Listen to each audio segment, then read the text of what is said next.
Assalamualaikum warahmatullahi wabarakatuh. Halo sahabat semua, ketemu lagi dengan saya Maryadi di channel Maryadi Electricals. Kali ini saya akan sharing sebuah wiring diagram ATS AMF 3 phase 16 ampere ya, versi 3. Yang mana sebelumnya dulu saya sudah upload versi 1 dan 2. Nah, sekarang ada versi 3. Ini apa perbedaannya? Nanti kita lihat di halaman selanjutnya ya. Baik, langsung saja mempersingkat waktu. Di sini perbedaannya bisa teman-teman lihat ya. Ini rangkaian daya ATS-nya ya. Di terminal X1 ini untuk input PLN, ini input genset, dan ini untuk load atau outgoing ya. Kemudian, nah di sini perbedaannya ini teman. Kalau yang versi sebelumnya input fuse-nya saya ambil dari bawah MCB sama yang genset. Nah ini saya bedain, saya ambil sebelum MCB fungsinya apa. Jadi ketika off-nya itu benar-benar dari PLN ya, tidak ada tegangan, maka AMF-nya baru akan bekerja. Namun ketika tegangannya itu hilang karena konslet ya, artinya Q1-nya ini off karena konslet, maka AMF-nya masih tidak bekerja. Artinya sistem ATS-nya masih berada pada ini PLN. Itu. Jadi harus diselesaikan dulu masalahnya ya. Jangan sampai Q1 off, konslet, nanti genset masuk, tetap masalahnya belum terselesaikan kan, benar kan? Jadi harus kita cari tahu dulu masalahnya. Jadi jika benar-benar PLN-nya tidak ada tegangan, baru akan sistem AMF-nya baru akan mengonkan genset gitu. Kemudian ini ada Q1 ya untuk input PLN, Q2 ini untuk kontrol, Q3 untuk battery charger, Q4 untuk kontrol genset, Q5 untuk power genset atau incoming ya untuk genset. Kemudian ini kontaktornya harus menggunakan 4 pole karena ini 3 phase.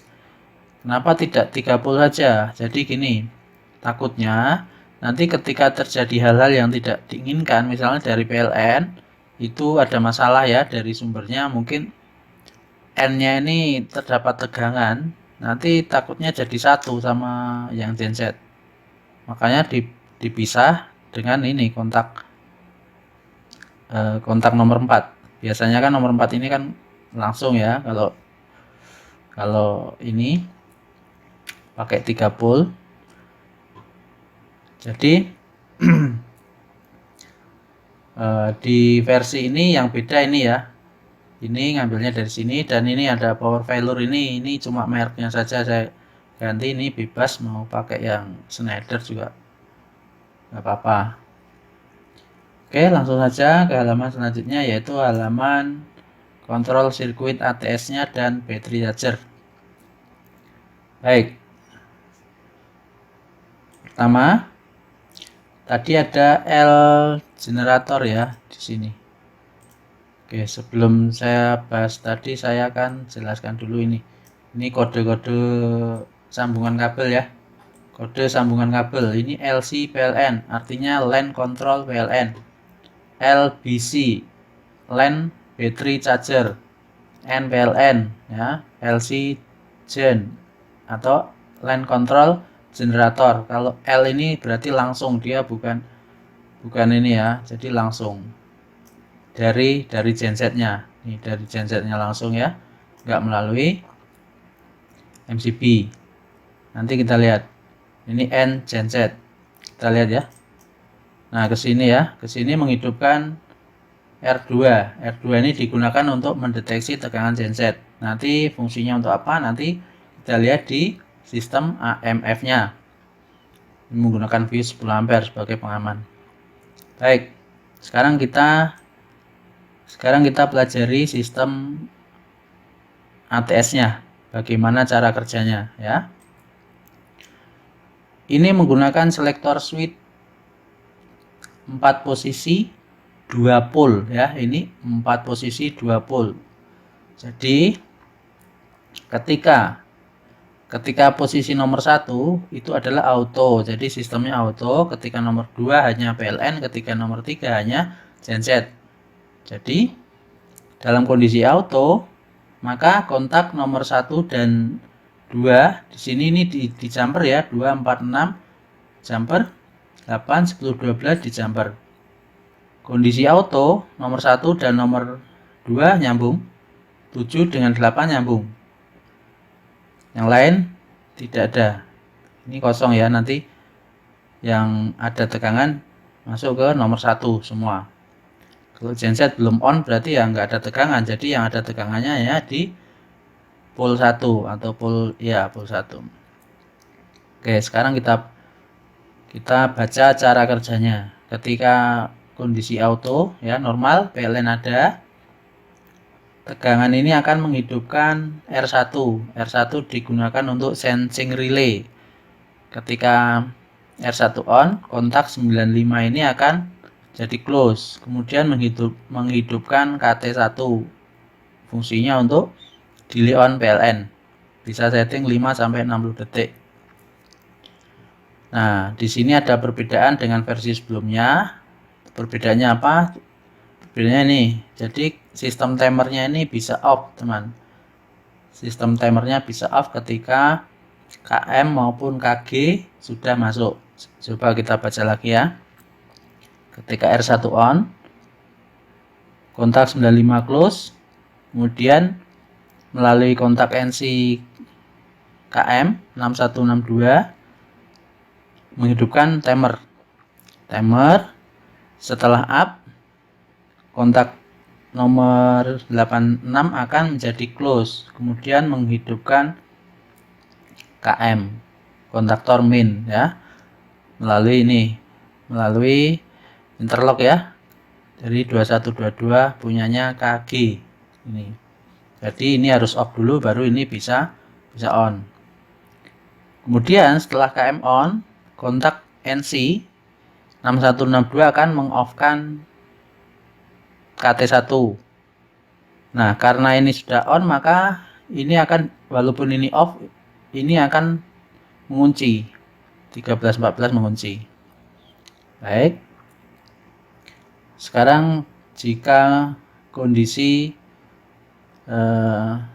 manual ya, manual nomor 2 PLN.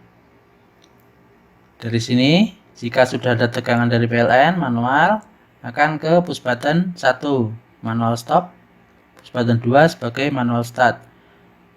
Jika sudah ada tegangan, jika kita tekan KM2 akan on, kemudian kontak 5354 akan mengunci. Tapi tetap juga harus KG harus off dulu. Ini sistem manualnya. Ini ketika on, ini juga on ya, teman, 1314, kemudian di sini ada tegangan di sini. Tapi kan timer tidak akan on karena diputus oleh NC 6162. Jadi nggak apa-apa. R1 ini akan off. Ini dalam kondisi manual. Sekarang kalau manualnya genset berarti nomor 3. Nomor 3 ya. Nomor 3. Ini akan nyambung, yang lainnya tidak nyambung. Jadi ke sini. Sama ya. Prosesnya sama seperti ini tadi. Oke, sekarang jika auto tiba-tiba PLN-nya padam. Ya, padam. Kemudian setelah AMF-nya berjalan normal, gensetnya on ya, genset on, running. Ini ada tegangan di sini, ke sini. Ini nomor 1 tadi ya, posisi nomor 1 ya. Kemudian nomor 7 ini akan ada tegangan. Ya, karena tadi PLN-nya off ya, R1 off. Maka ini akan NC akan jadi close karena off ya. Kemudian genset relay karena gensetnya sudah running, maka ini akan jadi close. Kemudian setelah close karena KG juga belum on, maka ini akan on. Relaynya akan timernya akan on. KT2 on, setelah up baru akan masuk. Ini untuk pemanasan genset ya. Ini bisa juga nanti sampai 60 detik juga nggak apa-apa. Pemanasan genset. Setelah up ini akan close ya. Setelah KG on, ini akan terbuka dan ini akan off. Ini mengunci. Tuh. Sama ya. Jadi memastikan aman, maka R1 ini digunakan sebagai ini pengaman. Jadi kalau R1 on maka tidak bisa masuk kontaktor genset. Nah, ini sistem ATS-nya. Ini timernya sistemnya sistem off ya. Ini battery charger, otomatis battery charger ya. Baik, sekarang kita ke halaman selanjutnya yaitu halaman AMF. Nah, teman-teman melihat wiring ini jangan langsung pusing dulu ya. Ini sebenarnya mudah dan simpel. Ini yang sistem konvensional ya teman ya, bukan pakai modul ya. Jadi gini, ini pakai baterai ya, baterai dari genset bisa. Oke, sekarang dalam kondisi auto ini ada selektor switch juga, pilihan auto dan manual. Ketika auto, dalam keadaan normal PLN on, tadi R1 on ya, R1 on, jadi 12 volt DC ke sini melalui fuse 10 ampere, emergency stop juga tidak ditekan, maka ke sini. Kan ke sini ke auto karena R-nya tadi masih on, jadi akan standby di sini. Standby di sini, ke sini. Ya, ke sini. Ini on ya, berarti ini di sini tidak ada tegangan. Kemudian ini karena ini R2 ini genset relay belum on, maka di sini tetap ada tegangan. Tapi karena R1 on maka stop di sini. Ya. Jadi tegangan 12 volt akan stop di sini. Ini open ya jadinya ya kalau R1 on. Nah, sekarang jika off apa yang terjadi? R1 off ya. Di sini 12 volt akan menghidupkan R3 sebagai on off relay ya. R3 sebagai on off relay. Kemudian ini on, kemudian tadi sudah standby di sini ya 12 volt. Jika off R1 akan menghidupkan KT4. Nah, KT4 ini modenya mode E. Artinya ketika pertama kali mendapat supply, maka kontaknya NO langsung aktif. Yang NO langsung jadi close, yang NC langsung jadi open. Jadi ini jika timernya ini tidak ada masalah, maka ini akan langsung open. Yang ini close nyambung menghidupkan KT5. KT5 ini mode B2. B2 ini nanti fungsinya bisa start berulang jika pertama, kedua tidak berhasil ya. Nah, lamanya waktu tergantung dari KT4. Ini semakin panjang maka semakin banyak percobaan start. Itu karena mode B2 ini sistemnya on off gitu ya, dengan rentan waktu yang sama. Misalnya 5 detik berarti 5 detik start, tidak berhasil berhenti, 5 detik lagi nanti baru start lagi. Jika ini on tadi ya, jika ini on, mode B2 ini ketika pertama kali mendapat tegangan, kontak yang tadinya NC akan open dulu, sama seperti mode E. Jadi kontaknya langsung aktif.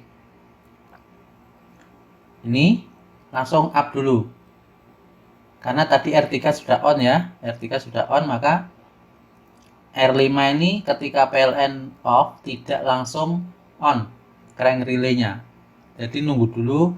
Kalau setting 5 berarti setelah 5 detik baru mencoba start. Jadi kalau PLN-nya cuma matinya 3 detik, maka tidak akan jadi start lagi. Setelah 5 detik baru akan coba start. Coba start, berhasil running, maka akan diputus oleh ini. Jadi sistem ini cranknya akan diputus oleh R2 karena genset sudah berhasil running ya. Ini mungkin ada yang tanya, ini kenapa harus mode E tidak mode A saja, misalnya begini ya, saya beri contoh. Nah, kok nggak begini saja, ini mode E, mode A. Jadi gini, misalnya terjadi masalah ini ya, HT4 rusak. Jika rusak, nanti jika genset tidak berhasil running, ini tidak bisa memutus ya. Jadi ini akan terus start stop sampai rusak. Nah, jadi biar jika rusak timernya, misalnya ini rusak ya, mode ini tidak bisa up kontaknya, jadi langsung alarm karena kan NC ya, langsung alarm akan tahu kalau rusak, belnya berbunyi. Itu loh maksudnya mode itu. Nah, jika sampai ini contoh ya, jika kita setting 30 detik ini 5, berarti ini akan percobaan startnya 3 kali. Jika 3 kali start tidak berhasil, maka ini akan up. Jika up, ini akan kembali ke NC dan ini akan kembali ke NO. Jadi crank relay-nya off dan ini akan alarm ya. Akan alarm melalui sini, lampu fail to start menyala, bel berbunyi. Nah, ketika kita tekan push button R6 on mengunci, kemudian ini akan open kontak NC-nya. Nah, tadi ini untuk kontak R3 digunakan untuk fuel relay, R4 untuk manual relay. Nanti ini belum dibahas ya. Kemudian R5 untuk crank relay. Ini didouble biar kontaknya lebih kuat. Nah, sekarang kita posisikan pada manual. Ketika manual ada push button stop ya. Saat kita tekan push button start, ini ada dua kontak ya teman ya. Jadi dalam satu push button itu ada dua kontak atau dua pole NO semua. Ketika kita tekan, ini di sini saya tulis push 3 sampai 5 detik. Artinya tekan seperti kita starter itu ya, seperti starter mobil itu kan, atau genset. Itu berapa lama kira-kira sudah on langsung dilepas. Karena ini sistemnya manual, jadi tidak menggunakan timer. Kemudian setelah kita tekan, maka R4 ini akan on ya, kemudian kontak 95 nya akan mengunci. Nah, tadi ketika kita pencet R5 kan on, jadi akan nyetat genset. Setelah genset running, nah ini diputus lagi, ini jadi aman lagi ya, rangkaiannya aman ini. Nah, diputus, jadi walaupun masih kita tekan, R5 nya akan off sendiri atau off otomatis ya. Itu sistem manualnya. Kemudian apabila emergency bisa kita tekan ya. Jadi ketika kita tekan, maka seluruh rangkaian akan off. Genset juga akan off ya. Lalu ini ada indikator emergency stop in, masuk gitu ya. Baik, sekarang ini layoutnya ya teman ya. Ini jika 50-70 ini terlalu kecil, ini teman-teman bisa up ke 60-80 ya teman. Jadi nanti paling atas ini ada trunking-nya, ada kabel daknya. Karena kalau 50-70 tidak bisa dikasih kabel dak ya, paling atas ini. Tapi segini juga masih bisa, nanti paling atas ini menggunakan spiral ya, biar lebih rapi. Itu saya dekatkan. Nah, ini battery charger menggunakan yang model begini ya, teman-teman tahu ya, Smart Gen kalau tidak salah itu ada ya. Kemudian ini MCB Q1 Q2 sampai F6 ini. Nah, lengkap di sini saya tulis, saya gambar. Kemudian di baris kedua ini adalah sini ya, ini rangkaian AMF. Ini PFR ya. Kemudian yang paling bawah ini rangkaian ATS. Tuh, kalau mau yang kecil timernya juga bisa teman ya, pakai yang mode H3Y. Itu kecil, modelnya kayak relay begini. Kalau mau lebih kecil, lebih simpel. Kemudian ini F7 tadi untuk ini ya, untuk pengaman R2. F8 ini view DC. Jadi saya asingkan supaya di sini juga sudah nggak muat soalnya. Jadi saya pisah di mana ada tempat ya, dan sekaligus posisinya juga sesuai karena di sini DC ini DC semua, dan di sini paling bawah ini AC. Kemudian ini ya red yellow green untuk indikator, ini indikator load. Nah, tadi itu ada selektor switch 4 posisi, ini khusus ATS ya, di sini khusus ATS. Kemudian ini khusus AMF yang di bawah ini. Ya, mungkin itu saja teman ya. Nah, apa yang saya berikan ini semoga bermanfaat. Jika teman-teman sudi kiranya bantu untuk like, komen, dan subscribe channel saya ya bagi yang belum. Kiranya cukup sekian dulu. Bila ada pertanyaan, teman-teman bisa tanyakan di kolom komentar ya. Assalamualaikum warahmatullahi wabarakatuh.